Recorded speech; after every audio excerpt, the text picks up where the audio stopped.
ATLUS games have recently been the forefront of discussion in JRPG communities.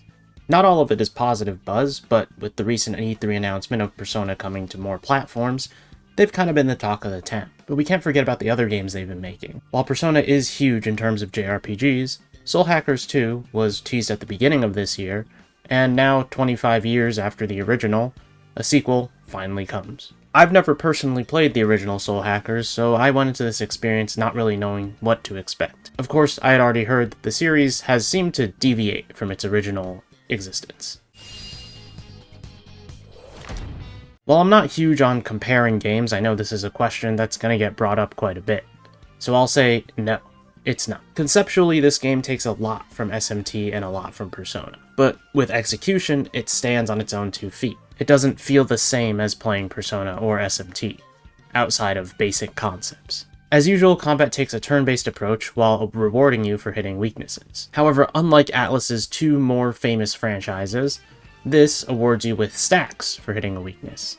These stacks are converted at the end of the turn into a big AoE attack. It gives you the means to wipe out weaker enemies pretty quickly. This allows you to create different strategies as opposed to if it gave you an extra turn for the character to hit a weakness. You'll probably want to build a party with demons to take on enemies that are weak to certain elements. While in other games, while variety might be your best friend, in this game, when you know the enemies you're facing down, you might not need that variety as much. Overall, the battle system is fluid and quick, and it gets straight to the point. Outside of battle, you'll be traversing dungeons and exploring cityscapes. I'd say for the most part, it's pretty simplistic and also kind of linear. The game very clearly presents itself in a linear fashion, at least to me. You'll note that a lot of areas you're traversing will limit your ability to moving just to running. SMT5 really upped the exploration atmosphere, and Persona has a bit more range when it comes to exploring new areas. That said, Soul Hackers 2 isn't bad in exploration, it's just different. However, linear games, as far as I've seen, can be a bit hit or miss with people, so you might want to take that into consideration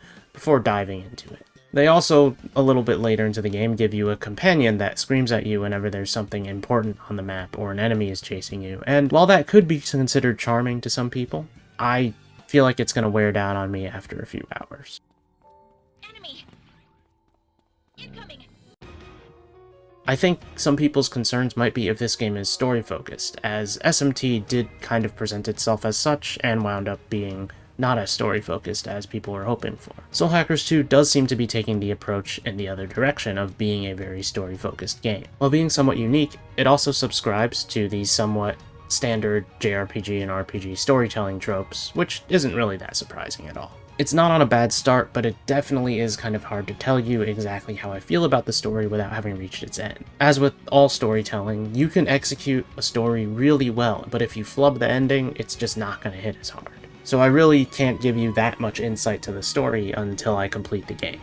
However, something to note here is that this story does follow a group of who I assume are young adults. This is opposed to teenagers, which has been a complaint that's surfaced recently in JRPG communities. So if you're looking for a story that is less focused on a bunch of high schoolers running around and more focused on adults, then this might be the story for you. Ooh, looking cool, Joker! If you've been playing ATLUS games for a while, it probably comes as no surprise when I say that ATLUS has really brought their A game to most of the visuals. In terms of flashy and stylistic approaches, ATLUS has probably always been at the top of their game. That being said, this game still manages to raise the bar and gives me higher hopes for their next game. The 3D models look even better than previous games, they're more expressive, and that allows for them to use them in more cinematic or dynamic shots, as opposed to the standard static ones that you might have in a game like Persona 5. Additionally, bust-ups change in the middle of speech dialogue, meaning that while a character is speaking, their bust-up will also change based on the emotion they're currently expressing. Sorry, just started raining over here. Wow, crazy. I can feel my skin reacting to this. It's all weird and shivery. While this may not be a big deal to some people, it does cut down on the number of text boxes you'll have to click through. Now, instead of only having one bust-up per text box, you can transition between multiple ones, making it a much more fluid experience. However, some backgrounds and environments might leave a little bit to be desired. If you're someone who likes to take it all in, you probably won't be amazed by the backgrounds and stuff in this game. I, for one, don't find that it bothers me, but it's something that I do note now since it's something that a lot of people sometimes bring up with games, and I never notice it until people talk about it. And I'm not someone who's super analytical about music. For me, if the tracks fit and they work, and they're not annoying, then I'm good with them. So far, there have been no issues down this route. There haven't been tracks that have really stood out to me yet, but who knows for the future. As long as nothing irks me, I'm cool. This portion might be a little bit irrelevant to those of you not playing on PC, but as I am, I thought I would report on my performance so far with the game.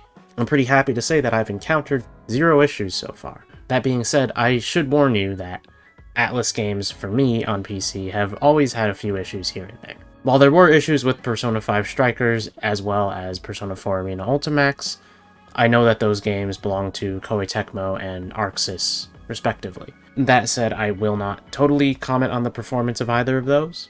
Persona 5 Strikers, I will comment that I had 3 crashes in the span of 36 hours, but I don't really know who was responsible for the PC version. I assume it wasn't ATLUS. On the other hand, Persona 4 Golden came with its own slew of issues. From some audio balancing bugs to basic, sometimes performance issues. I'd say the biggest issue was that in the last 6 hours of the game I encountered a crashing bug.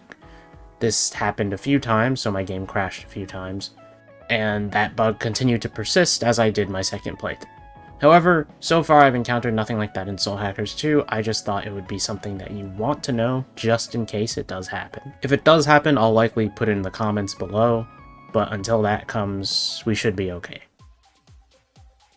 I'm pretty happy with my experience overall. While the exploration can leave a little bit to be desired, I feel like the combat kind of counteracts that because it's a lot of fun. It's overall pretty satisfying, and that brings out kind of the enjoyment that I'm having with the game. There isn't a lot to be said about the plot so far. I mean, it's kind of interesting, and I think it's setting up to be interesting, but you can say that about any game, as I say in most of my first impression videos. In the first 3 or even 10 hours, you probably won't get any major revelations that are going to blow you away. We'll have to see how far it goes, as they really need to stick the landing with plots in order for them to be good. If it can stick the landing, then it'll go down as another ATLUS great.